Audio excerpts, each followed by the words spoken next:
Hello दोस्तों। आज हम बात करेंगे हमारी मैथ की क्लास 7 के बारे में। यह हमारी 7वीं क्लास होगी। इससे पहले हम मैथ की 6 क्लास ऑलरेडी कर चुके हैं और यह होगा नंबर सिस्टम का भाग 4। इस चौथे भाग में हम कुछ फार्मूले पढ़ेंगे और वह काफ़ी इंपॉर्टेंट फार्मूले हैं जो बार बार एग्जाम में रिपीट होते हैं। क्वेश्चन उनसे एग्जाम में पूछा जाता है।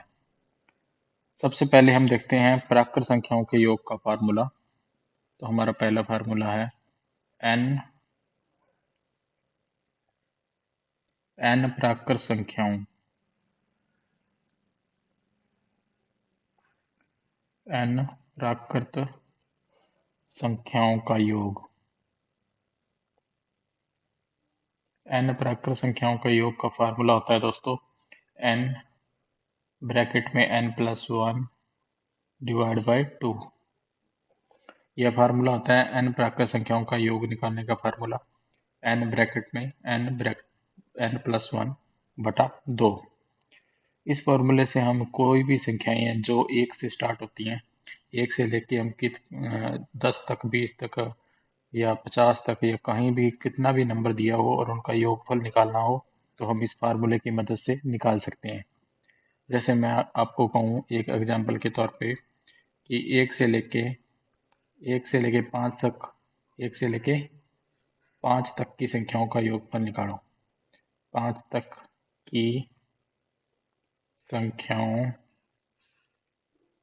का योगफल बताओ, यानी कि उनका जोड़ बताना है, सम बताना है। तो अब तो मैंने कहा कि एक से लेके पाँच तक की संख्याओं का योगफल बताओ। ये नंबर छोटे हैं तो आप आराम से इनको जोड़ सकते हो। 1 2 3 +4 +5। अब इनको ऐड करोगे तो कितना आएगा? 5 और 4 9 और 3 12, 12 और 3 15। तो हमारा आंसर आ गया 15। अब यही अगर क्वेश्चन के अंदर कह देता कि एक से लेके 100 तक एक से लेके 100 तक की संख्याओं का योगफल बताओ, 100 तक की संख्याओं का योगफल बताओ, तो यह क्वेश्चन काफ़ी बड़ा हो जाता है। अब 100 तक निकालना काफ़ी इम्पॉसिबल काम है क्योंकि एक से लेके 100 तक नंबर को जोड़ना काफ़ी टाइम लगेगा। तो इसके लिए हम इस फार्मूले का उपयोग करेंगे। ये फार्मूला है एन ब्रैकेट में एन प्लस वन बटा दो। एक से लेके 100 तक की संख्याओं का योगफल निकालना है हमें। तो जहां तक की संख्याओं का योगफल निकाला जाता है उसको हम एन मानते हैं। जैसे यहाँ लिखा हुआ है 100 तक की संख्याएं, यहाँ लिखा हुआ था 5 तक की संख्याएं। तो हमें 100 तक का योगफल निकालना है तो एन बराबर हो जाएगा 100। और हमारा फार्मूला कहता है एन ब्रैकेट में N plus one divide by दो। एन का मान 100 रखेंगे तो एन का मान 100 रखा, ब्रैकेट में आएगा 100 प्लस वन बटा में दो।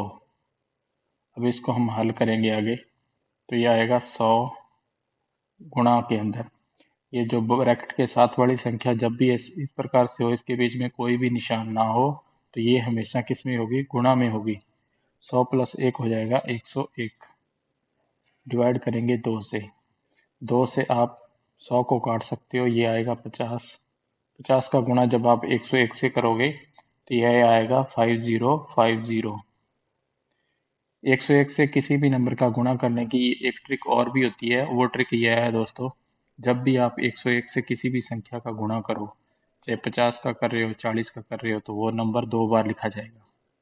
101 का गुणा 50 से हो रहा है तो 50 को दो बार लिखो। 101 का गुणा अगर मान लो 37 से हो रहा है तो 37 को आप दो बार लिख सकते हो। इस प्रकार से 101 का गुणे की यह ट्रिक भी होती है। इसको आप अलग से नोट कर लेना। यह भी कई बार एग्जाम में आ जाती है, काम देने वाली है। सीधा उस नंबर को दो बार लिख दो, वह संख्या 101 से डायरेक्ट मल्टीप्लाई हो जाती है।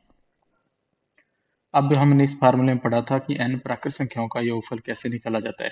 जब भी संख्याएं आपको एक से बताई जाएं कि 1 से 100 तक, 1 से 50 तक या 1 से 40 तक बताना है, कोई भी आ जाए, एक से लेके कितना भी नंबर हो दिया हो और उनका योगफल निकालना हो, तो आप n बराबर जहाँ तक निकालना है उसको मानोगे। 100 तक, 50 तक, जितना भी है वो हमारा n हो जाएगा। n ब्रैकेट में n प्लस वन बटा में दो। इस फार्मूले का उपयोग करेंगे हम और इस फार्मूले की मदद से हम इसका डायरेक्ट योगफल बता सकते हैं। यानी कि 1 से लेकर 100 तक की संख्याओं को अगर आप कंटिन्यू ऐड करोगे, जोड़ोगे, तो वो आंसर आपका आएगा 5050। यह उत्तर आ जाएगा। तो ये फार्मूला था n प्राकृत संख्याओं के योगफल का, n ब्रैकेट में n+1/2। इस फार्मूले का उपयोग तभी होगा जब एक से लेके कोई भी नंबर कहीं तक निकालना हो, उनका योगफल निकालना हो, यानी कि उनका जोड़ निकालना हो। हमने ऊपर पढ़ा था एक से लेके 5 तक की संख्याओं का योगफल हमने 15 निकाला था। 5 तक की संख्याएं हैं तो n बराबर हो जाएगा 5। तो n बराबर 5 होएगा तो हम लिखेंगे यहाँ फार्मूले में लिखेंगे 5 ब्रैकेट में 5+1/2। तो ये हो जाएगा 5, 5+1 हो जाएगा 6/2। तो 2 को इसमें काट दोगे, 2 तिया 6, 5 तिया 15। तो 15 हमने पहले निकाला था, ये वाला 15। तो इस प्रकार से यह 15 आया। जब भी आपको एक से लेके कुछ संख्याओं का योगफल बताए, एक से लेके 5, 10, 20 जितना भी कह दे, तो उन संख्याओं का डायरेक्ट योगफल निकालना हो तो हम इस फार्मूले की मदद से उसका योगफल निकाल सकते हैं। आप इस फार्मूले को नोटबुक में नोट करना और नीचे एक दो एग्जाम्पल नोट करना, ताकि आपको जब भी आप रिवाइज करो तो आपको कोई प्रॉब्लम ना हो, आपको डायरेक्ट यह फार्मूला याद होना चाहिए। दोस्तों, इसमें हमने देखा था कि 1 से लेके 100 तक जितने भी आगे नंबर दिए होते हैं उनका योगफल। अब हम दोस्तों आगे पढ़ते हैं कि अगर कई बार क्या होता है कि बीच में से नंबर को काट देता है। काट ऐसे, जैसे मान लो 1 से ना दे के ऐसे कह दे कि 40 से लेके 100 तक बताओ, या 60 से लेके 100 तक बताओ, या 70 से लेके 100 तक बताओ, या 70 से लेके 200 तक बताओ। मतलब कोई भी नंबर शुरू वाला नंबर एक ना दिया हो, यानी कि कंटिन्यू नंबर्स ना दिए हों, बीच में से कुछ कट करके दे दे और फिर पूछ ले कि उनका योगफल बताओ, तो उसके लिए एक अलग फार्मूला लिख सकते हो आप। यह फार्मूला काफी इंपॉर्टेंट है। यानी कि कोई भी संख्याएं ए पॉइंट से लेके दे दे कि ए से लेके बी तक, ए से बी तक की लगातार संख्याओं का योगफल, ए से बी तक की लगातार संख्याओं, ए से बी तक की लगातार संख्याओं का योगफल। यह फार्मूला पिछले वाले फार्मूले से थोड़ा सा अलग होगा। ए से बी तक की लगातार संख्याओं का योगफल।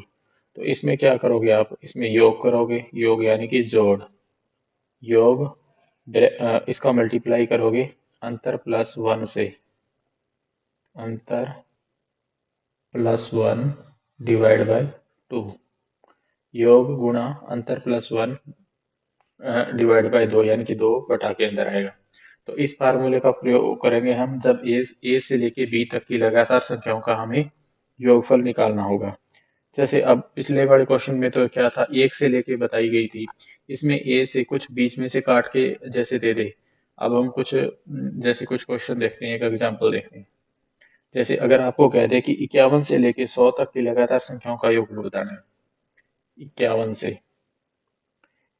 से लेके आपको 100 तक, 51 से 100 तक लगातार संख्याओं का योगफल, 100 तक लगातार संख्याओं का योगफल। एक 51 से लेके जब आपको 100 तक लगातार संख्याओं का योगफल निकालना होगा, तो यहाँ आप ए जो पॉइंट है उसको क्या मानोगे, ए को मानोगे आप 51 और बी को मानोगे आप 100। ए और बी इस प्रकार से हो जाते हैं, यानी कि ए से बी तक लगातार संख्याओं का योगफल, यानी कि 51 से 100 तक की लगातार संख्याओं का आपको योगफल निकालना है। तो इसके लिए क्या करोगे, उन दोनों का योग करोगे। योग का मतलब हो जाएगा यहाँ a प्लस बी। योग का मतलब क्या हो जाएगा, a प्लस बी, और उसके अंतर का मतलब यहाँ अंतर हो जाएगा इन दोनों का अंतर, यानी कि b में से a को माइनस कर दोगे, ये अंतर हो गया, +1 करोगे और डिवाइड बाय 2, इस प्रकार से इसको हल करोगे। क्योंकि बाद वाला नंबर पहले वाले से बड़ा होगा, इसलिए b-1 यहाँ पे लिख दिया। a-b नहीं लिखा क्योंकि a क्या यहाँ ऑलरेडी छोटा है, तो फिर यहाँ क्वेश्चन गलत हो जाएगा। फॉर्मूला हमारा रहेगा योग गुणा अंतर +1/2। तो अब 51 से लेके 100 तक निकालना है, यानी कि एक बार तो इन दोनों को ऐड करना है। बिल्कुल सिंपल है दोस्तों, 51 को लेके 51 से 100 तक निकालना है, 51 में 100 को एक बार आप ऐड करोगे, यानी कि इनका योगफल निकाल लिया। अब इनका अंतर निकालना है, 51 और 100 का अंतर निकालना है, तो 100 में से क्या करोगे आप, 51 को माइनस कर दोगे। अब इनका अंतर आ गया, ये अंतर हो गया, प्लस में क्या करोगे 1 और डिवाइड में क्या करोगे 2, यानी कि भाग दोगे 2 का। अब देखो 100 में जब आप 51 को जोड़ोगे, ये आ जाएगा 151 गुणा 100 में से 51 को माइनस करोगे, 100 में से 51 माइनस करोगे तो 49 आएगा। 49 में आप एक को ऐड करोगे तो ये 50 हो जाएगा। तो गुणा में क्या आएगा 50 यानी कि 50 बटा में 2। अब इसको हल करोगे 2 से काटोगे ये आएगा 25। अब 25 को 151 से आप गुणा करोगे तो ये आ जाएगा 3775। ये हमारा आंसर हो जाएगा। इस प्रकार ये हमारा उत्तर हो जाएगा। इस प्रकार से कई बार क्या होता है कि बीच में से कोई नंबर दे दे 51 से 100 तक की लगातार संख्याओं का योगफल बताना हो। जब बीच में से किसी प्रकार से आ जाए कि 51 से 100 तक की लगातार संख्याएं या 40 से लेके 60 तक की बतानी है, मतलब कोई भी डिफरेंट डिफरेंट दोनों नंबर अलग अलग हों और उनका योगफल बताना हो, तो फिर हम इस फॉर्मूले का उपयोग करेंगे, योग गुणा में अंतर प्लस 1 बटा के अंदर 2। तो आप इस फॉर्मूले की मदद से किन्हीं भी दो नंबर दो संख्याओं के बीच उनके लगातार संख्याओं का टोटल उनका योगफल बता सकते हैं। अब दोस्तों जो हमने पहले फार्मूला किया था एन प्राकृत संख्याओं का योग एन ब्रैकेट में n+1 बटा 2, इस फॉर्मूले का उपयोग भी हम कर सकते हैं इस क्वेश्चन में। इस क्वेश्चन में इसका भी फॉर्मूले का उपयोग हो जाएगा, लेकिन इसको करना क्या पड़ेगा, 2 बार करना पड़ेगा। यानी कि यह फॉर्मूला 1 से लेके बताएगा हमेशा संख्याओं को, 1 से लेके जहां तक पूछी गई है वहां तक का योगफल बताएगा यह फॉर्मूला।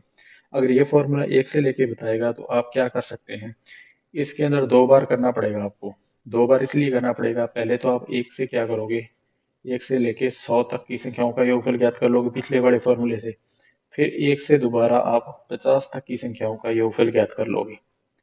अब 2 बार फॉर्मूला का उपयोग होगा, 1 से 100 तक संख्याओं का योगफल ज्ञात किया, फिर 1 से 50 तक किया। हमको चाहिए 51 से लेके 100 तक की संख्याओं का योगफल। तो आप क्या करोगे, 1 से लेके 100 तक की संख्याओं का जो योगफल आएगा उसमें से माइनस कर दोगे 1 से लेके 50 तक की संख्याओं का योगफल। तो आपको 2 बार करोगे इस फॉर्मूले से जो आंसर आएगा, फिर इससे फॉर्मूले से जो आंसर आएगा उन दोनों को माइनस करोगे तो वापस फिर 3775 ही आपको आंसर मिल जाएगा। तो लेकिन इसका उपयोग ज़्यादा बढ़िया नहीं है, क्योंकि आप 2 बार हल करोगे। आपको क्या करना पड़ेगा, 2 बार क्वेश्चन को सॉल्व करना पड़ेगा। पहले 1 से 100 तक का निकालोगे, फिर 1 से 50 तक का निकालोगे, फिर 1 से 100 तक की संख्याओं में से 1 से 50 तक की संख्याओं के योगफल को माइनस करोगे तो फिर आपका उत्तर आएगा। और इससे अच्छा है कि एक बार एक फॉर्मूला लगाओ, ए से बी तक की लगातार संख्याओं का योगफल योग गुणा में अंतर प्लस 1 बटा में 2। इस फॉर्मूले की मदद से लगातार संख्याओं का योगफल हम ज्ञात कर सकते हैं। अगर आपको कोई भी क्वेश्चन समझ में ना आए तो दोस्तों उसको आप एक बार रिपीट करके दोबारा से देख लें, तो आपको आराम से समझ में आ जाएगा। अगर फिर भी समझ में ना आए और डाउट हो आपका, तो आप कमेंट बॉक्स में कमेंट करके उस क्वेश्चन से पूछ सकते हैं कि सर ये कैसे हुआ। तो हम देखते हैं आगे। अब तक तो दोस्तों हमने 1 से लेकर लगातार जो संख्याएं थी हमारी उनके योगफल की बात की। अब कभी कभार क्या होता है कि सम संख्याओं यानी कि इवन नंबर्स और विषम संख्याएं यानी कि ऑड नंबर्स की बात कई बार कर लेता है कि सम संख्याओं का योगफल बताओ या विषम संख्याओं का योगफल बताओ या उनके वर्गों का योग बताओ। तो इस प्रकार से आगे कुछ और फॉर्मूले हैं। तो हम देखते हैं अब सबसे पहले सम संख्याओं के बारे में। लगातार लगातार लगातार n सम संख्याओं लगातार n सम संख्याओं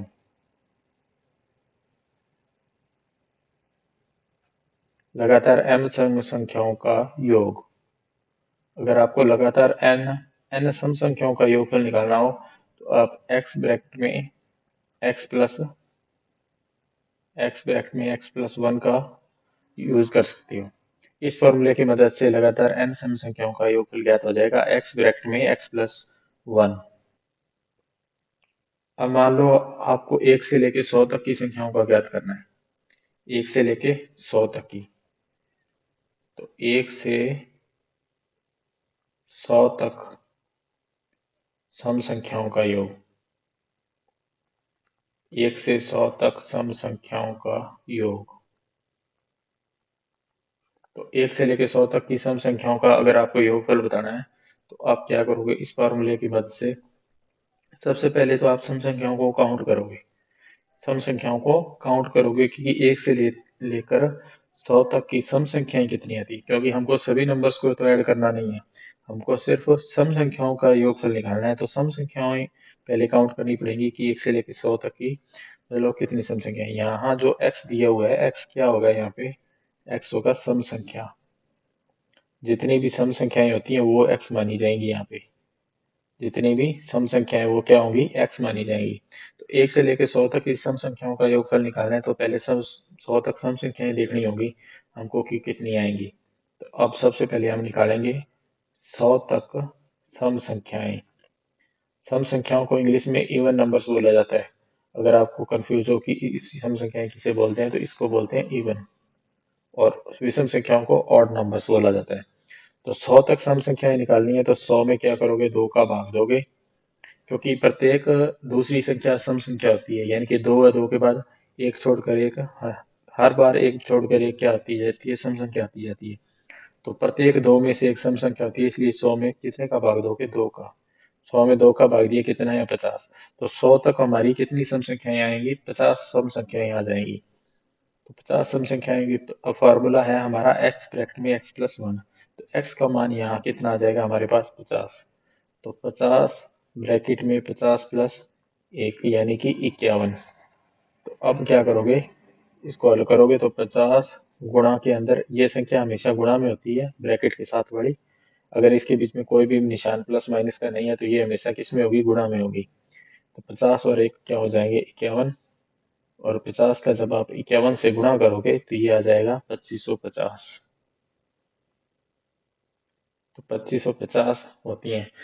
1 से लेके 100 तक की सम संख्याओं का योगफल होगा 2550। इस प्रकार से हम इस फॉर्मूले की मदद से सम संख्याओं का योगफल ज्ञात कर सकते हैं। जब भी आपको सम संख्याओं का योगफल ज्ञात करने के लिए कहे तो सबसे पहले आपको 1 से लेके 100 तक की सम संख्याएं हैं तो उसमें सम संख्याएं काउंट करनी होगी, गिनती करनी होगी कि उसमें सम संख्याएं कितनी आती हैं। अगर आपने सम संख्याएं निकाल ली तो उसके बाद में उस x की जगह हम सम संख्याओं को लिखेंगे और इस फॉर्मूले की मदद से लगातार सम संख्याओं का योगफल हम बता सकते हैं। अब इसी प्रकार से एक विषम संख्याओं का फॉर्मूला आता है, तो उसमें क्या होगा देखते हैं। लगातार अगर फॉर्मूला आ जाए विषम संख्याओं के बारे में, लगातार n, लगातार n फॉर नंबर, यानी कि लगातार n विषम संख्याओं, लगातार n विषम संख्याओं का योग। अगर आपको लगातार n विषम संख्याओं का योगफल निकालना हो तो फिर आप क्या करोगे, x की स्क्वायर करोगे। फॉर्मूला होता है x की स्क्वायर। अब फॉर्मूला ये होता है कि लगातार n विषम संख्याओं का योगफल x की स्क्वायर। x की स्क्वायर का मतलब, सबसे पहले हम x निकालेंगे।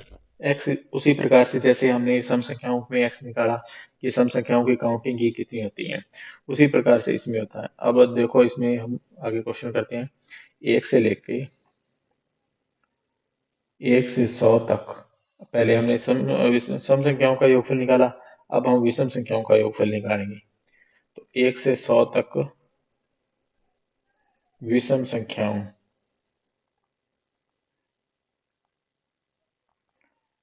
विषम संख्याओं का योग। अब हमने 1 से लेकर 100 तक की विषम संख्याओं का योगफल निकालना है। तो 100 तक सबसे पहले क्या देखेंगे, हम 100 तक देखेंगे विषम संख्याएं कितनी होती हैं। तो 100 तक विषम संख्याएं कितनी आएंगी, 1 से लेकर 100 तक विषम संख्याएं। तो 100 तक विषम संख्याएं, विषम संख्या भी सम संख्या की तरह ही होती है, क्योंकि प्रत्येक एक छोड़ने के बाद दूसरी सम संख्या आती है। उसी प्रकार एक संख्या छोड़ने के बाद हर दूसरी संख्या क्या होती है, विषम संख्या होती है। इसलिए हम क्या करेंगे, 100 में 2 का भाग देंगे, यह आएगा 50। हमारा x की वैल्यू यहाँ कितनी आ जाएगी, 50 आ जाएगी, क्योंकि 1 से लेके 100 तक 50 विषम संख्याएं होती हैं। अब हम क्या करेंगे, x का मान हमारे पास आ गया 50। अब हम x की स्क्वायर करनी है, क्योंकि लगातार n विषम संख्याओं का योगफल x की स्क्वायर है। x की स्क्वायर है तो यहाँ हम 50 की क्या करेंगे, x का मान 50 है तो 50 की स्क्वायर करेंगे। 50 की स्क्वायर होती है 2500, यानी कि 50 को 50 से गुणा करेंगे तो कितना आएगा, 2500। तो n लगातार यानी कि 1 से लेकर 100 तक की विषम संख्याओं का योगफल कितना आएगा हमारे पास, 2500 आ जाएगा। इस प्रकार हम सम संख्याओं का योगफल और लगातार n विषम संख्याओं का योगफल भी इस फॉर्मूले की मदद से निकाल सकते हैं। चलिए दोस्तों, अब हम आगे पढ़ते हैं। आगे हम देखते हैं कि n प्राकृत संख्याओं के वर्गों का योग निकालना हो तो फिर हम किस प्रकार से निकालेंगे। तो n प्राकृत n प्राकृत संख्याओं के वर्गों का योग। n प्राकृत संख्याओं के वर्गों का योग। वर्गों का योग। इसका फार्मूला होता है दोस्तों n ब्रैकेट में n plus one, n bracket में n plus one, 2n plus one divide by 6 भाग जाएगा 6 का, बटा में 6 आएगा। n ब्रैकेट में n प्लस वन, ब्रैकेट में 2n प्लस वन बटा में 6, यह इसका फॉर्मूला होता है। और ये फॉर्मूला होता है n प्राकृत संख्याओं के वर्गों का योग निकालने का। अगर अब मान लो हमारे पास क्वेश्चन आ जाए इस प्रकार से कि 1 से लेकर 10 तक की वर्ग संख्याओं का योगफल ज्ञात करो। 1 से 10 तक, 1 से 10 तक वर्ग संख्याओं का योग। वर्ग संख्याओं का योग। वर्ग संख्याओं का योग।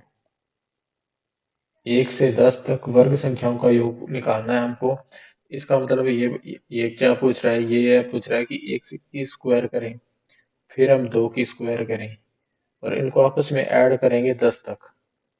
सभी नंबर्स की स्क्वायर करने के बाद अगर हम ऐड करेंगे तो फिर उसका योगफल कितना आएगा, तो यह चीज बतानी है हमको। 8 की स्क्वायर, 9 की स्क्वायर और 10 की स्क्वायर। इसको अब हम हल करेंगे तो ये कितना आएगा, यानी कि इसका टोटल, इसका जोड़ कितना आएगा। वर्ग संख्याओं का, प्राकृत संख्याओं के क्या है, वर्गों का योग बताना है हमको, तो उसके लिए ये इस फॉर्मूले का उपयोग होगा। अब n बराबर क्या हो जाएगा, n बराबर जहां तक हमारी संख्याएं दी हैं, 1 से लेके 10 तक पूछा है इसने, तो n हमारा 10 हो जाएगा। अब इस फार्मूले में, ये फार्मूला क्या है, n ब्रैकेट में n plus one, 2n plus one बटा में 6, n को हम 10 लिखेंगे यहाँ पे, n हमारा 10, फिर 10 प्लस 1, 2n, 2n कितना हो जाएगा, 10 का 2 से गुणा, 10 दूना 20 प्लस में 1 बटा में 2। इसको हल करोगे 10, 10 और 1 11, 20 और 1 21 बटा में 2। 2 को इसमें काटोगे, 2 5 10, इनका 5 का गुणा 11 से किया 55, 55 को फिर आप 21 से गुणा करोगे, 55 को जब आप 21 से गुणा करोगे तो ये आ जाएगा 385। इस प्रकार आप 1 से लेकर 10 तक की वर्ग संख्याओं का योगफल ज्ञात कर सकते हो। उसके लिए फॉर्मूला है n ब्रैकेट में n plus one, 2n plus one divide by 6। इस फॉर्मूला का काफी उपयोग होता है, काफी इंपॉर्टेंट फॉर्मूला, एग्जाम में डायरेक्ट पूछ लिया जाता है इससे क्वेश्चन। तो 1 से लेकर 10 तक, 15 तक, 20 तक, जहां तक भी संख्याओं का योगफल पूछे, आपको फिर एक एक अलग अलग निकाल कर जोड़ने की जरूरत नहीं है, सिर्फ आप इस फॉर्मूले में उसका n की वैल्यू रखो और उसके बाद में आपको आंसर मिल जाएगा। अब दोस्तों ये तो था वर्गों के योगफल के बारे में। आगे हम देखते हैं घनों का योगफल निकालना हो तो किस प्रकार से हम निकाल सकते हैं। तो n प्राकृत संख्याओं के घनों का योग। n प्राकृत संख्याओं, n प्राकृत संख्याओं के घनों का योग।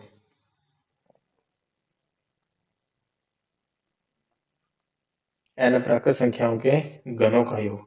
तो जब हमको घनों का योगफल निकालना हो तो फिर निकालेंगे n ब्रैकेट में n plus one divide by 2 और इसका होल स्क्वायर। होल स्क्वायर यानी कि अंदर वाले के आंसर जो भी आएगा उसका क्या करेंगे, हम स्क्वायर करेंगे। तो यह फार्मूला होता है n प्राकृत संख्याओं के घनों का योग निकालने का। अब मान लो आपको इसमें से क्वेश्चन दे दे कि एग्जांपल में क्वेश्चन आ जाए 1 से लेके मान लो आपको 7 तक, 1 से 7 तक, 7 तक घन संख्याओं का योग। घन संख्याओं का योग बताओ। 1 से 7 तक घन संख्याओं का योग बताओ। अब 1 से लेके आपको 7 तक घन संख्याओं का योगफल निकालना है। इसका मतलब 1 की क्यूब, फिर 2 की क्यूब, फिर 3 की क्यूब, 3 की क्यूब प्लस 4 की क्यूब, 5 की क्यूब प्लस में 6 की क्यूब प्लस में 7 की क्यूब। इन सभी का टोटल कितना होगा, यानी कि इनका जोड़ कितना आएगा। जब आप इसका निकालना है तो आपको अलग अलग निकाल कर जोड़ने की जरूरत नहीं है, आपको डायरेक्ट फॉर्मूला दिया हुआ है n ब्रैकेट में n प्लस वन बटा में 2 की होल स्क्वायर का। तो अब हम इसमें n की वैल्यू हमारी कितनी रखेंगे, 7, क्योंकि 7 तक निकालना है तो n हमारा कितना हो जाएगा, 7। अब हमारे पास फॉर्मूला है 7 ब्रैकेट में 7 प्लस 1 बटा में 2 और इसकी होल स्क्वायर। आगे हल करेंगे इसको, क्या आएगा, 7 गुणा में 7 और 1 8 बटा में 2 और इसकी होल स्क्वायर। 2 से इसको काट सकते हो, 2 चौके 8, 7 चौका 28 और 28 की क्या करोगे आप, स्क्वायर, यानी कि 784। 28 की स्क्वायर होती है 784। इसलिए मैंने कहा था कि 1 से लेकर 50 तक की संख्याओं का आप डायरेक्ट स्क्वायर याद कर लो और 1 से 20 तक का घन, क्योंकि ये बहुत ज्यादा एग्जाम में पूछे जाते हैं कभी ना कभी। हाँ, प्रत्येक क्वेश्चन में या कभी ना कभी किसी ना किसी क्वेश्चन में ये स्क्वायर और क्यूब जरूर पूछ ली जाते हैं। वो डायरेक्ट आपको याद होगा तो फिर आप क्वेश्चन को जल्दी से कर पाओगे। ये थे हमारे एक से लेके वर्ग संख्याएं और घन संख्याओं के, हमने जो वर्गों का और घनों का योगफल निकालना है उसके लिए ये फॉर्मूले। तो अभी तक जो हमने किया है वो थोड़ा रिपीट करते हैं, पीछे बड़ा। सबसे पहले हमने प्राकृत संख्याओं के बारे में पढ़ा था, एन प्राकृत संख्याओं का योगफल निकालना। तो प्राकृत संख्याओं का योगफल का फार्मूला होता है एन ब्रैकेट में n+1 बटा में 2।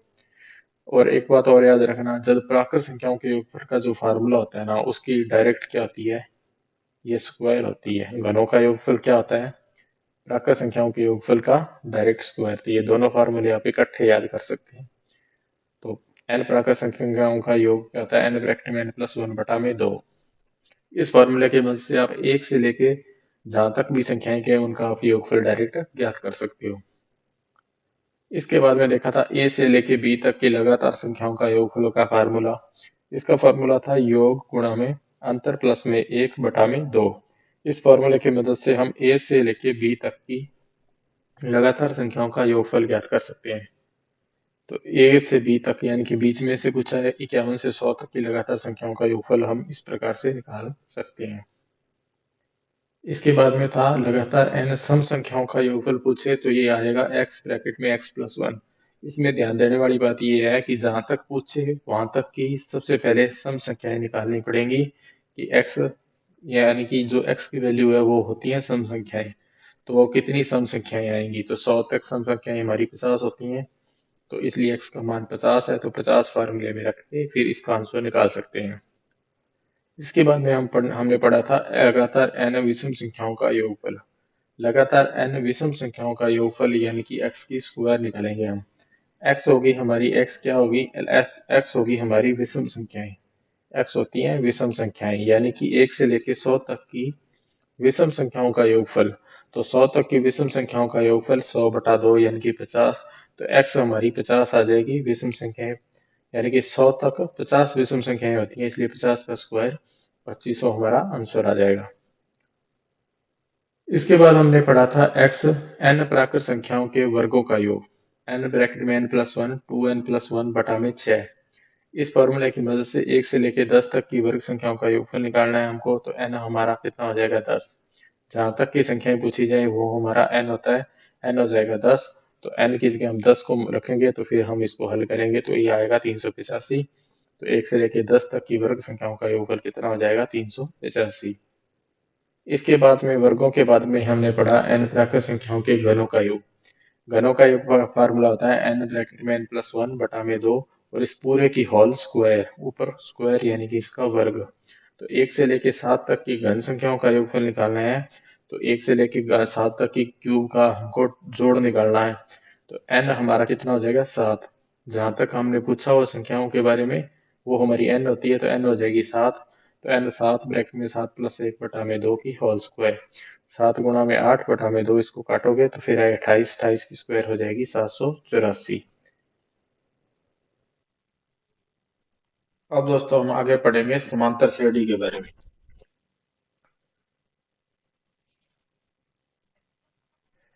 तो समांतर श्रेणी होती है जो हमारी,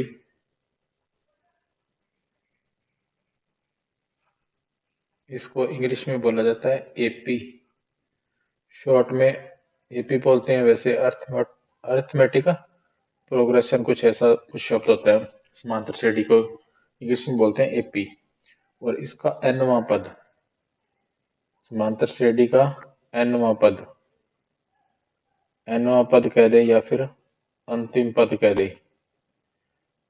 nवां पद या अंतिम पद ज्ञात करना हो तो इसके लिए एक फार्मूला होता है nवां पद या अंतिम पद ज्ञात करने के लिए। तो वो फार्मूला होता है टी एन, फॉर्मूला होता है T N equal to A plus, T N बराबर A plus N minus one multiply by D, गुणा हो जाता है टी से। तो इस फॉर्मूले का उपयोग किया जाता है जब हमें nवां पद या अंतिम पद समांतर श्रेणी का ज्ञात करना होता है। तो अब जैसे हम एग्जांपल लेते हैं,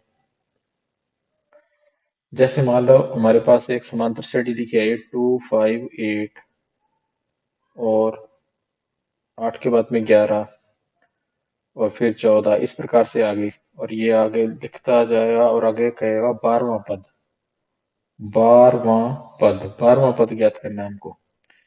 तो जब इस समांतर श्रेणी का हमको 12वां पद बताना है तो वो 12वां स्टेप क्या होगा, जैसे पहला स्टेप 2 है, पहला पद क्या है 2, फिर 5, फिर 8, ये तीसरा, फिर चौथा, फिर पांचवा, इस प्रकार से 12वां पद बताना है।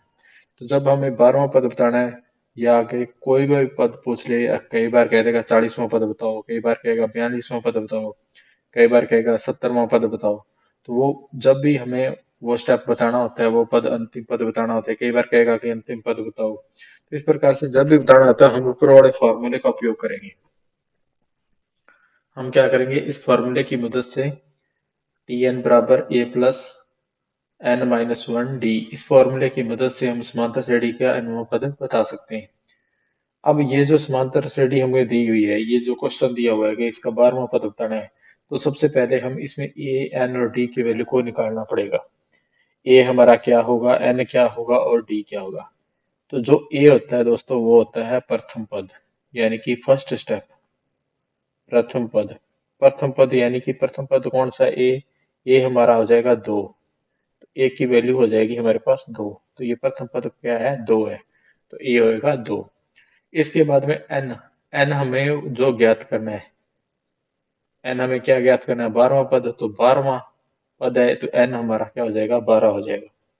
इसके बाद में होता है डी, डी होता है डिफरेंस यानी कि अंतर, अंतर कितने का है इसमें, इस समांतर श्रेणी में अंतर देखोगे आप 5 और 2 में अंतर है 3 का, फिर आगे 3 का, अंतर तो बराबर होता है सभी में पूरी समांतर श्रेणी में, क्योंकि समांतर का मतलब क्या होता है, समान अंतर। समांतर श्रेणी में समान, समांतर का मतलब होता है समान अंतर, यानी कि अंतर क्या होता है इसमें बराबर होता है सभी स्टेप का, सभी पदों का अंतर बराबर होता है, समान होता है अंतर। तो 5 और 2 में अंतर देख लो आप कितने का आएगा, 5 - 2, अंतर आया हमारे पास 3 का, तो डी हमारा कितना हो जाएगा 3 हो जाएगा। इस प्रकार से हमने ए एन और डी की वैल्यू को निकाल लिया, ए का मान आया 2, एन का 12 और डी का 3। इस प्रकार से हम ए और एन और डी की वैल्यू निकालते हैं। इसके बाद में हम, अब हमारे पास जो फार्मूला है ए प्लस एन माइनस वन और डी, एन माइनस वन और डी, इस फार्मूले की मदद से अब हम nवां पद निकाल सकते हैं। ए की वैल्यू हमारे पास 2 आएगी प्लस में एन, एन की वैल्यू 12 है, 12 माइनस 1 और अंतर हमारा डी है 3। अब इसको हल करोगे, 2 प्लस में 12 में से 1 गया 11, गुणा में 3, 11 तिया 33 और 2 35। तो जो हमारा 12वां पद आएगा वो क्या आ जाएगा, 35 आ जाएगा। 12वां पद क्या होगा, 35 होएगा। इस प्रकार से हम समांतर श्रेणी में जो पूछ रखा है nवां पद ज्ञात करना है, तो nवां पद का यह फार्मूला होता है टी एन बराबर A plus N minus one D. इस फॉर्मूले की मदद से हम समांतर श्रेणी का nवां पद निकाल सकते हैं। अब दोस्तों n, ये तो nवां पद निकाला है, यानी कि वो स्टेप है, वो स्टेप कौन सा आएगा, वो स्टेप आएगा 35, यानी कि इस श्रेणी को आगे बढ़ाते हैं, बढ़ाते जाएंगे, 1 2 3 4 5 इस प्रकार से 12वें पद आएगा, जो 12वां स्टेप आएगा वो आएगा 35। अब कई बार इनका क्या पूछ लेता है, इनका योगफल पूछ लेता है, यानी कि उन समांतर श्रेणी के n पदों का योगफल, यानी कि उनका जोड़ बता दो कि आपस में उनको टोटल करेंगे तो फिर उसका टोटल जोड़ कितना आ जाएगा। तो उसके लिए एक अलग से फार्मूला होता है, वो हमारा फार्मूला देखते हैं क्या होता है, समांतर श्रेणी के n पदों का योग,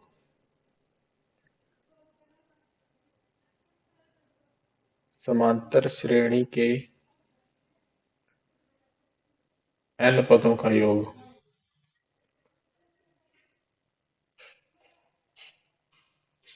तो समांतर श्रेणी के जो n पदों का योग होता है, इसका फार्मूला होता है पदों की संख्या। पदों की संख्या,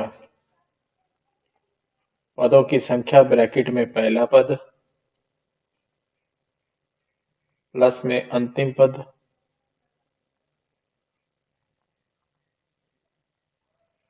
और डिवाइड बाय 2। इस फॉर्मूले की मदद से हम n पदों का योगफल निकाल सकते हैं। जितने भी n पद दिए होंगे उसका हम योगफल इस फॉर्मूले की मदद से निकाल सकते हैं। यानी कि पहले पदों की संख्या निकालनी होगी, उसका गुणा हो जाएगा जितने पद होंगे हमारे पहले पद और अंतिम पद का योगफल करने के बाद उसको 2 से डिवाइड कर सकते हैं। अब n पदों का अगर आपको योगफल निकालना है तो इसके लिए जैसे हमको पिछले पिछले क्वेश्चन दिया था ना, ये समांतर श्रेणी दी हुई थी 2, 5, 8, 11, 14 और 12 तक। ठीक है, इस प्रकार से हमने इसको इस क्वेश्चन को दिया हुआ था। अब मान लो ये एग्जांपल लेते हैं, ये बड़ा एग्जांपल 2, 5, 8, 11 फिर 14। इस प्रकार से यह समांतर श्रेणी है हमारे पास। ठीक है, तो पीछे वाले क्वेश्चन में तो क्या था, उसका 12वां पद बताना था, यानी कि वो स्टेप है वो क्या होगा, और इस बार हमको योगफल बताना है, यानी कि उनका जोड़ है वो कितना होगा। मान लो ये इन 5 स्टेपों का हमको योगफल बताना है। अभी स्टेप एक बार कम लेते हैं, फिर आप बड़ी संख्या लोगे, बड़ा लंबी सीरीज लोगे, तब भी आप आंसर बता सकते हो। अब इसका अगर समांतर श्रेणी का योगफल पूछ ले कि इन 5 पदों का योगफल बताओ, इस समांतर श्रेणी के 5 पदों का, 5 पदों, ये 5 पद हो गए हमारे पास, 1 2 3 4 5, 5 पद, 5 पदों का क्या बताना है हमको, योगफल बताना है। तो अब इसमें पदों की संख्या कितनी हो जाएगी, 5। हमारे पास ये पदों की संख्या कितनी होगी, 1 2 3 4 5, 5 पद हो गए। पदों की संख्या हमारे पास कितनी हो जाएगी, 5। अब फार्मूले में कहता है कि पहला पद हमारा कितना है, 2 है, तो 2 लिखेंगे प्लस, इस फॉर्मूले में लिखता है अंतिम पद हमारा 14 है, तो 14 लिखा है, और बटा में क्या करेंगे, 2। अब लिखेंगे 5, 14 और 2 कितने हो जाएंगे, 16, बटा में 2, 2 को 16 से काटोगे, 2 8 16 और 8 5 40, तो 40 हमारा इनका क्या आ जाएगा, योगफल आ जाएगा। इन 5 पदों का योगफल कितना आ जाएगा, 40 आ जाएगा। आप चाहो तो इनको जोड़ के देख सकते हो, 5 और 2 कितने हो जाएंगे, 7, ये 7 होंगे, 7 और 8 15, 15 और 11 कितने हो जाएंगे, 26, और 26 में आप 14 जोड़ोगे तो ये आ जाएगा 40। इस प्रकार से इन 500 पदों का योगफल कितना आ जाएगा, 40। तो इस समांतर श्रेणी के जो 5 पद है इनका योगफल ज्ञात करने का यह फॉर्मूला आता है। समांतर श्रेणी के n पदों का योगफल, पदों की संख्या ब्रैकेट में पहला पद प्लस में अंतिम पद बटा में 2। इस फॉर्मूले की मदद से हम समांतर श्रेणी के पदों का योगफल निकाल सकते हैं। और जो पीछे वाला फॉर्मूला था उसमें क्या आता है, समांतर श्रेणी का कोई भी पद ज्ञात करना हो, nवां पद या अंतिम पद ज्ञात करना हो, तो उसके लिए फॉर्मूला होता है Tn बराबर a प्लस में n-1 t। समांतर श्रेणी में क्या होता है, समान अंतर होता है। अगर आप देखोगे इसके अंदर तो सभी में क्या होगा, अंतर समान होगा। अगर पूरी श्रेणी में अंतर समान है तो वह श्रेणी कौन सी होती है, समांतर श्रेणी होती है वह। अब दोस्तों समांतर श्रेणी में तो समान अंतर होता है और उसका nवां पद, और हमने देखा n पदों का हमने योगफल निकाला कि किस प्रकार से उनका योगफल निकालते हैं। अगर अब आ जाए मान लो गुणोत्तर श्रेणी एक और होती है, गुणोत्तर श्रेणी के बारे में आ जाए कि गुणोत्तर श्रेणी है, उसके जो हमारे पद है उनका योगफल निकालो, या उनका उस प्रकार से आ जाए क्वेश्चन आगे, nवां पद निकालना हो, तो किस प्रकार से निकालते हैं। अब हम देखते हैं गुणोत्तर श्रेणी। तो गुणोत्तर श्रेणी का nवां पद ज्ञात करने का फॉर्मूला, गुणोत्तर श्रेणी, वैसे गुणोत्तर श्रेणी को क्या बोलते हैं, जीपी बोलते हैं शॉर्ट में इंग्लिश में। गुणोत्तर श्रेणी का nवां पद, पहले हमने समांतर श्रेणी पढ़ी, अभी गुणोत्तर श्रेणी का अगर nवां पद निकालना हो तो इसके लिए हमारे पास एक फार्मूला होता है Tn इक्वल टू, Tn बराबर a गुणा में r की पावर n-1, यह फार्मूला होता है। इस फार्मूले की मदद से हम गुणोत्तर श्रेणी का nवां पद ज्ञात कर सकते हैं। तो गुणोत्तर श्रेणी में क्या होता है, देखो जो समांतर श्रेणी होती है उसमें समान अंतर होता है, और गुणोत्तर में एक प्रकार से गुणा हो रहा होता है, एक प्रकार से किसी एक समान अंक का स्पेशल कोई एक अंक होगा, उसका बार बार गुणा हो रहा होगा, तो वो श्रेणी होती है हमारी गुणोत्तर श्रेणी। और समांतर श्रेणी में क्या होता है, समान अंतर हो रहा होता है, सभी में अंतर क्या होगा, समान होगा। अब गुणोत्तर श्रेणी में गुणा हो रहा होगा, तो अब एक एग्जांपल लेते हैं, अब समझते हैं कि गुणोत्तर श्रेणी का nवां पद किस प्रकार से निकाला जाएगा। जैसे मान लो हमने 3 लिया, 3 6, 3 के बाद में 6, फिर आया 12, फिर 24, फिर 48, इस प्रकार से, और डॉट डॉट करके आगे लिखा है 10वां पद। 10वां पद ज्ञात करो, आगे 10वां पद हमको बताना है। तो जब इस प्रकार से आ जाए, तो क्या करेंगे कि इसमें अब किसी एक नंबर का स्पेशल क्या हो रहा है, गुणा। जैसे समांतर श्रेणी में क्या हो रहा था, इन सभी में समान अंतर था, उस प्रकार से गुणोत्तर में क्या होता है, एक किसी स्पेशल अंक का। अब देखो 3 से 6 हुआ 2 का गुणा, फिर 6 से 12 2 का गुणा, 12 से 24 फिर 2 का गुणा। तो इस प्रकार से क्या है, ये 2 का गुणा हो रहा है, यानी कि समान, किसी भी एक समान अंक का बार बार गुणा हो रहा है, तो ये श्रेणी कौन सी है, गुणोत्तर श्रेणी। इस प्रकार से हम इस श्रेणी को पहचान सकते हैं, ये श्रेणी है गुणोत्तर श्रेणी, क्योंकि एक स्पेशल नंबर का बार बार गुणा हो रहा है। तो इसमें क्या होता है, अंतर इसका समान नहीं होता। जैसे अंतर देखो 3 और 6 में अंतर तो 3 का है, और फिर आगे 6 का अंतर हो गया, फिर आगे 12 का अंतर हो गया, तो अंतर अलग अलग है, लेकिन गुणा एक सिर्फ 2 से गुणा हो रहा है बार बार, इसलिए यह श्रेणी है गुणोत्तर श्रेणी। अब इसमें सबसे पहले ए आर और एन की वैल्यू चाहिए। इसमें डी नहीं होता, डी यानी कि डिफरेंस नहीं होता। डिफरेंस क्योंकि अलग अलग है, इसलिए डी नहीं लेते, डी लेते हैं समांतर श्रेणी में। इसमें डी की जगह आर होता है, इसमें डी की जगह क्या होता है, आर होता है। तो सबसे पहला जो पद होता है ना, उसको हम क्या बोलते हैं, प्रथम पद को ए हमारा होता है प्रथम पद। तो ए हमारा इसमें कितना हो जाएगा, 3। ए हमारा कितना हो जाएगा, 3। अब आर क्या होता है, आर होता है दूसरे पद में, अगर आप प्रथम पद का भाग दोगे ना, दूसरा पद बटा में प्रथम पद। वैसे इसका कोई ये फॉर्मूला नहीं है, दूसरा पद सीधा आपको याद रखना है कि किस नंबर से गुणा हो रहा है ना, वही आर होता है। तो देखोगे दूसरा पद 6 बटा में पहला पद 3 है, तो 3 दूना 6, तो आर हमारा 2 निकल के आ गया। यानी कि किस नंबर से बार बार गुणा हो रहा है। आगे वाला और भी नंबर ले सकते हो, जरूरी नहीं है दूसरे पद में पहले का भाग देना है। आप तीसरे में दूसरे का भाग भी दे लो, फिर भी आंसर कितना आएगा, सेम ही 2 ही आएगा। क्योंकि एक ऐसा नंबर देखना है किससे बार बार इस श्रेणी को गुणा किया जा रहा है। तो आर हमारा आ जाएगा 2। इसके बाद में एन, एन तो वही होता है एनवां पद। एन हमारा कितना हो जाएगा, एन हमारा 10 हो जाएगा, क्योंकि ये 10वां पद है। तो 10वां पद हमको बताना है, जो बताना होता है एन कितवां पद बताना है, एन 10वां पद बताना है, तो एन हमारा 10 हो जाएगा। अब क्या करेंगे, उस फॉर्मूले में इसको लिखेंगे। ए का मान हो जाएगा हमारे पास 3 गुणा में आर, आर हमारा है 2। अब 2 की पावर n-1, एन है हमारा 10, 10 माइनस 1, तो 3 गुणा में 2 की पावर 10-1, 10 में से 1 गया 9, तो 2 की पावर कितनी आएगी, 9। 3 गुणा 2 की पावर 9 होती है हमारी 512। 2 की पावर 9 कितनी होती है, 512। अब 512 को 3 से गुणा करोगे, ये आएगा 1536। तो अब 10वां पद इस श्रेणी का क्या हो जाएगा, 1536 हो जाएगा। यानी कि ये पहला पद है, फिर दूसरा, तीसरा, चौथा, पांचवा, छठा, सातवां, आठवां, ऐसे 10वां पद क्या आ जाएगा हमारे पास, इस प्रकार से 1536 आ जाएगा। तो 1536 हमारा क्या हो जाएगा, 10वां पद हो जाएगा। इस प्रकार से हम गुणोत्तर श्रेणी का nवां पद निकाल सकते हैं। अब हम आगे पढ़ते हैं।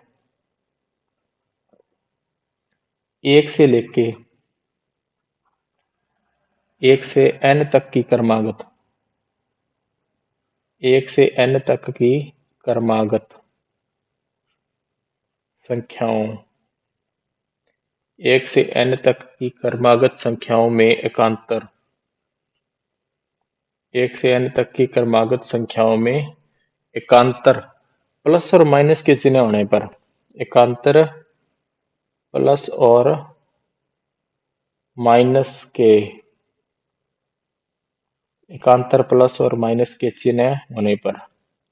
अब कई बार क्या होता है कि प्लस और माइनस के एकांतर चिन्ह होते हैं, एकांतर का मतलब छोड़ता है, एकांतर का मतलब होता है एक छोड़कर दूसरा, एक छोड़कर दूसरा, हर बार एक छोड़ने के बाद फिर दूसरा, एक छोड़ने के बाद दूसरा, एक का अंतर, एक का अंतर। तो प्लस और माइनस के चिन्ह होने पर हम क्रमागत संख्याओं का उनका हल कैसे निकाल सकते हैं। अब देखते हैं, पहले आगे क्वेश्चन देखोगे आप फिर आपको क्लियर होएगा। यदि अगर n विषम दिया हो, अगर हमारे पास क्या है, यदि n विषम हो, तो इसका फार्मूला क्या होगा। यदि n अगर आपके पास क्या आ जाए, विषम आ जाए, फिर तो n+1/2 करोगे, n+1/2 करोगे। और अगर आपके पास मान लो यहाँ दे दिया, यदि n दे दिया आपको सम, यदि n सम, n विषम यानी कि ऑड दे दिया, फिर तो n+1/2। यदि n सम दे दिया, फिर क्या करोगे, -n/2, फिर -n/2 करोगे आप, फिर क्या करोगे, -n/2 करोगे। अब ये किस प्रकार से होगा, इसमें अब क्वेश्चन देखते हैं। जैसे एग्जांपल लेते हैं, n विषम वाला पहले एग्जांपल लेते हैं, फिर एक सम का एग्जांपल देखेंगे। जैसे मान लो एक आया सबसे पहले, एक क्या है, प्लस का, फिर माइनस का दे दिया, -2, फिर +3 का, फिर -4, फिर माइनस का, 4 माइनस का आया, फिर 5 प्लस का आ गया। इस प्रकार से ये श्रेणी चलती जाएगी आगे। और अंतिम पद क्या है, अंतिम पद 151वां आ गया आगे। इस प्रकार से 151वां आ गया। तो 151वां जब आ गया ना n तक, तो n की वैल्यू आगे 151वें तक चली गई। अब क्या होगा, तो इसका हमको आंसर निकालना है, इसका क्या निकालना है, आंसर निकालना है। तो अब हम देखेंगे कि जो हमारा n है वो सम है या विषम है। n का मतलब ये जो यहाँ स्टेप आएगा, n अन्वा पद आएगा, वो कितना क्या आएगा, सम है या विषम है। तो n यहाँ 151 आ रहा है, तो n 151 क्या होता है, विषम संख्या होती है। तो n हमारा क्या है, यहाँ विषम है, n क्या है, विषम है। अब n अगर विषम आएगा तो फॉर्मूला लगेगा n+1/2 का। तो n 151 प्लस में 1 बटा में 2, 151 में 1 जोड़ेंगे 152 बटा में 2। तो 152 में अगर आप 2 का भाग दोगे तो ये आएगा 76, यानी कि 76। तो अब इस श्रेणी को जब आप हल करोगे तो उसका अंतर, उसका जो आंसर आएगा वो आएगा 76, यानी कि इसका प्लस माइनस करने के बाद जो आंसर आएगा वो क्या आएगा, 76 आएगा। अब इस प्रकार से यदि यही श्रेणी की जगह अब n तो था हमारे पास, क्या था, विषम था, अगर n सम आ जाए, n क्या है, सम, ये इस प्रकार से श्रेणी दी हो प्लस माइनस की, +3 फिर -4, ठीक है, इस प्रकार से आएगी। डॉट डॉट करने के बाद में 140वां स्टेप हो गया आगे, 140वां पद आया। अब बताओ कि 140वां स्टेप आ गया ना, तो अब जो ये श्रेणी बनेगी, इस श्रेणी का जो आंसर आएगा वो क्या आएगा। तो इस प्रकार की श्रेणी का आंसर बताने के लिए हम क्या करेंगे, अंतिम पद क्या है हमारा, एन, एनवा जो है, एन हमारा 140 है यहाँ पे, यहाँ पे एन क्या है, 140। तो 140 क्या है, हमारा सम है, 140 क्या है, सम है। अगर 140 सम है तो आंसर आएगा -140 बटा में 2, -140 बटा 2, यानी कि अब फॉर्मूला क्या है, -n/2। तो -n हमारा 140 बटा में 2, 140 में 2 का भाग दोगे आएगा 70, और 70 किसका आएगा, माइनस का आएगा। तो -70 हमारा आंसर हो जाएगा, -70 क्या हो जाएगा, आंसर हो जाएगा। इस प्रकार से ये आंसर आएगा। इस श्रेणी का n अगर सम दिया हुआ है, n क्या है, सम है, फिर तो आएगा -n/2, और n विषम दिया हुआ है तो फिर आएगा ये n+1/2।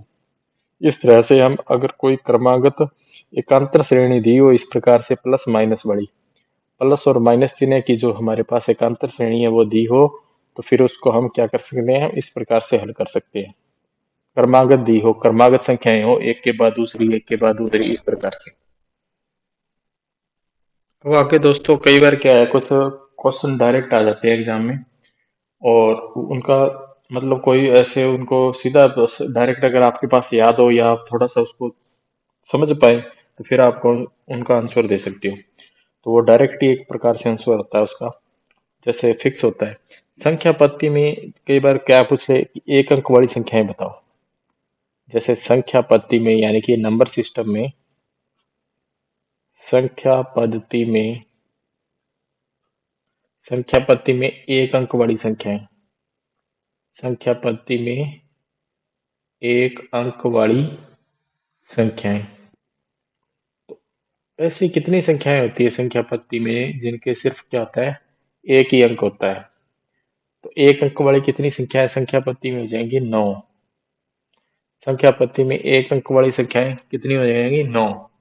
और अगर इसी में आगे पूछे कि दो अंक वाली संख्याएं, संख्या पद्धति में 2 अंक वाली संख्याएं पूछ ले फिर कितनी हो जाएंगी?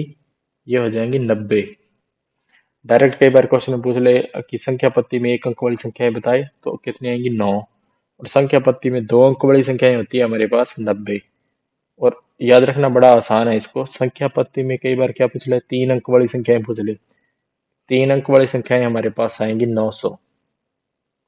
बस एक एक जीरो लगाते जाना है, 9, 90 फिर 900। और संख्या पद्धति में इसी प्रकार से 4 अंक वाली संख्याएं, मतलब संख्या पद्धति में 4 अंक वाली संख्याएं 9000 हो जाएंगी। 4 अंक वाली संख्याएं 9000 हो जाएंगी। इस प्रकार से हम बता सकते हैं 1 अंक वाली संख्या यानी कि अंक एक हो, यानी कि जैसे 1, 2, 3 ये क्या होते हैं? 9 तक होते हैं। तो संख्या पद्धति में 1 अंक वाली संख्याएं हमारे पास 9 आ जाती हैं। फिर 2 अंक वाली संख्याएं 10 से स्टार्ट हो जाती हैं और फिर आगे 99 तक चलती हैं। तो 10 पे इसमें से ये 99 तक चलती है ना, तो ये कितनी संख्याएं होगी? ये 90 संख्याएं हो जाती हैं। 100 फिर 3 अंक वाली में काउंट हो जाएगा। तो ये 90 कैसे हो गया? 99 में से 10 माइनस करोगे आप कितना आ जाएगा? ये आएगा 89 और प्लस में क्या करोगे? एक ऐड करोगे तो ये 90 संख्याएं हो जाएंगी। इस प्रकार से हम इसको निकालते हैं। तो ये 2 अंक वाली फिर 3 अंक वाली संख्याएं हो जाएंगी 900। 4 अंक वाली हो जाएंगी आपके पास 9000। इसके बाद में क्या होता है? कई बार पूछता है कि 1 से 100 तक अंकों की संख्या बताओ। मतलब कुल अंकों की संख्या बतानी है कि यानी कि कितने अंक यूज हुए। तो कई बार पूछता है 1 से 100 तक, 1 से 100 तक की संख्याओं, 1 से 100 तक की संख्याओं, 1 से 100 तक की संख्याओं में कुल अंकों की संख्या, संख्याओं में कुल अंकों की संख्या, यानी कि कुल अंक कितने यूज हुए 1 से लेके 100 तक, तो वो यूज होते हैं 192। फिक्स होता है। कई बार एग्जाम में पूछा है इस प्रकार के क्वेश्चन को कि अंकों की कितने अंकों की जरूरत पड़ती है 1 से 100 तक की, जब हम काउंटिंग लिखते हैं, गिनती लिखते हैं तो। यानी कि एक में लो अगर 26 लिखे तो फिर 2 अंक यूज हो गए, 93 लिखे फिर 2 अंक यूज हो गए, इस प्रकार से। तो 100 तक जब हम अंक लिखते हैं तो 100 तक जब हम गिनती लिखते हैं, काउंटिंग लिखते हैं, उसमें कितने अंकों की जरूरत पड़ती है? तो 192 अंकों की जरूरत पड़ती है। इसके बाद में कई बार पूछता है कि 1 से लेके 100 तक की संख्याओं में कुल शून्यों की कितनी जरूरत पड़ती है? यानी जीरो जीरो कितनी आती है? 1 से लेके 100 तक, 1 से लेके 100 तक की संख्याओं में, 1 से लेके 100 तक की संख्याओं में शून्यों की संख्या कितनी होती है? शून्यों की संख्या यानी कि कितने उसमें कुल जीरो आते हैं, शून्य कितने आते हैं? तो हमारे पास शून्य आएंगे टोटल 11। 11 शून्यों की जरूरत पड़ती है। जैसे हम 10 लिखा, एक जीरो की जरूरत पड़ी, 100 लिखते हैं फिर 2 की जरूरत पड़ती है, 80 लिखे फिर एक की जरूरत, 60 में फिर एक की। इस प्रकार से कुल कितने शून्य की जरूरत पड़ती है? तो हमें 1 से लेके 100 तक की संख्याओं में कुल 11 शून्यों की जरूरत पड़ती है। अब इसके अलावा कई बार क्या होता है कि एक एक के अंकों की जरूरत पड़ती है। मतलब एक एक कितनी बार आएगा? कई बार ऐसे क्वेश्चन पूछ रहा जाता है एग्जाम में, 1 से लेके 100 तक, 1 से लेके 100 तक की संख्याओं में, ये डायरेक्ट एग्जाम में पूछ लिया जाता है। 1 से लेके 100 तक की संख्याओं में एक एक अंकों की संख्या, एक एक अंकों की संख्या कितनी होती है? एक एक अंकों की संख्या होगी हमारे पास टोटल 21। यानी कि एक है वो कितनी बार आता है?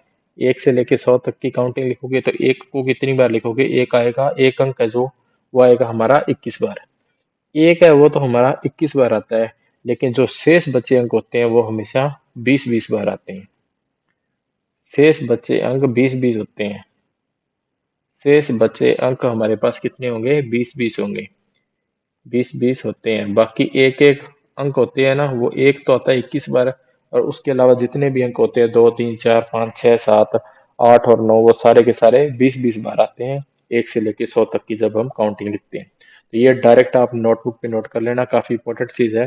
कई बार एग्जाम में डायरेक्ट पूछ लिया जाता है कि 1 से लेके 100 तक की संख्याओं में मान लो शून्यों की संख्या पूछ ली कितनी आएगी। तो फिर एग्जाम में हम काउंटिंग करते हैं तो कई बार क्या होता है, गलत हो जाता है।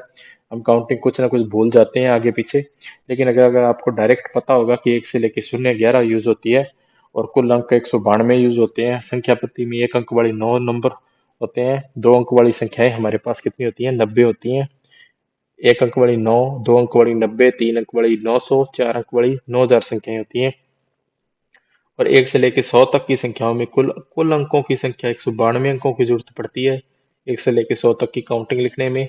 और 1 से 100 तक की जब हम काउंटिंग लिखते हैं तो उसमें शून्यों की संख्या गिनती में कितनी आएगी? 11 आएगी।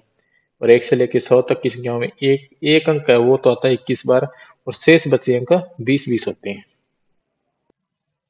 चलिए दोस्तों, अब हम आगे नेक्स्ट क्लास में पढ़ेंगे अभाज्य संख्याओं के बारे में, इकाई अंक के बारे में, और आगे हम नंबर सिस्टम से जितने भी इंपॉर्टेंट क्वेश्चन ऑलरेडी पूछे गए हैं एग्जाम्स में उनके बारे में पढ़ेंगे और बहुत सारे इंपॉर्टेंट क्वेश्चन देखेंगे।